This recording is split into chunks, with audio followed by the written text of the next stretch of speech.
When you think of Mother Nature, what do you think about? Do you think about tornadoes, floods? Some people might think about earthquakes. One thing I think is interesting that a lot of people don't know about is volcanoes. My name is Sean Young, and today I'm going to try to fix that by informing you on how volcanoes work and the different types of volcanoes.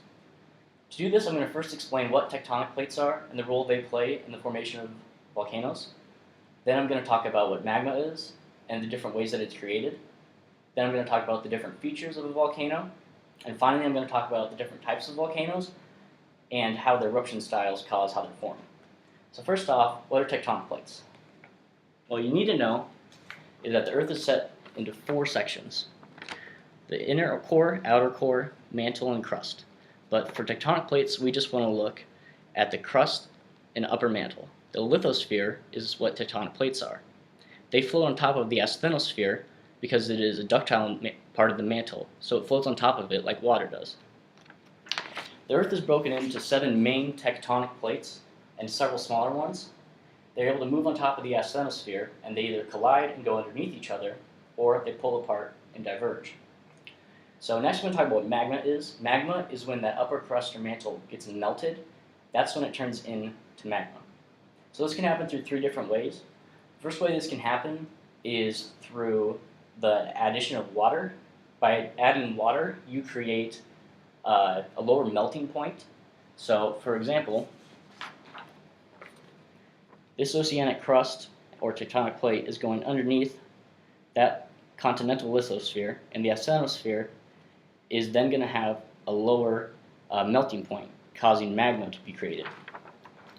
Another way that magma can be created is by an increase in heat. This is done at what are called hotspots.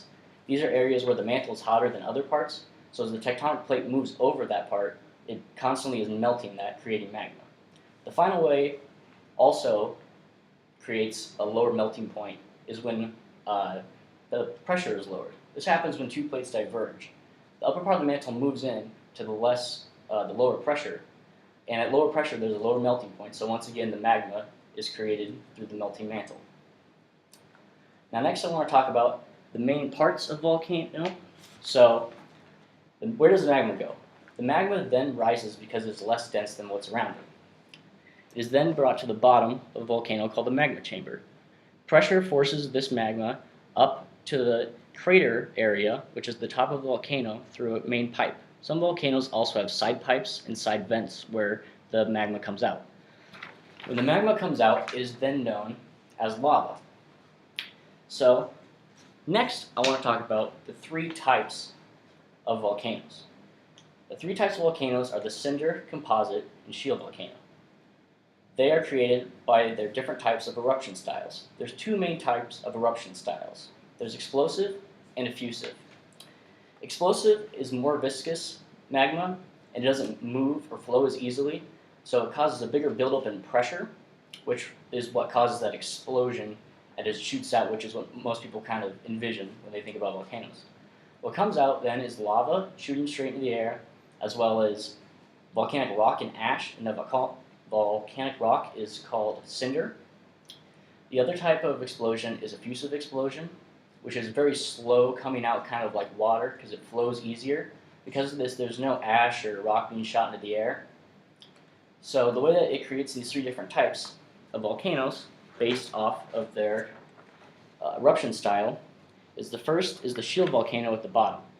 This is the effusive eruption style, so it comes out very slowly and calmly.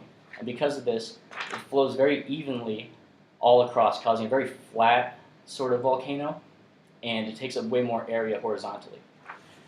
The other type is called the cinder volcano. The cinder volcano is, as it says, is cinder, so it has an explosive eruption style, but doesn't shoot out lava, only cinder. The cinder then lands and creates about a 45-degree slope. Cinder volcanoes are usually smaller and sometimes located on bigger volcanoes.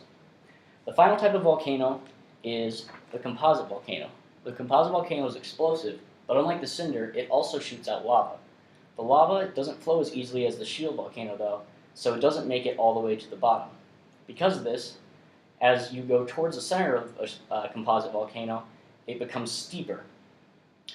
And the composite volcano has layers because the lava cools first and hardens, and then all the ash that's shot in the air comes down and it settles there. And this happening over and over again creates layers.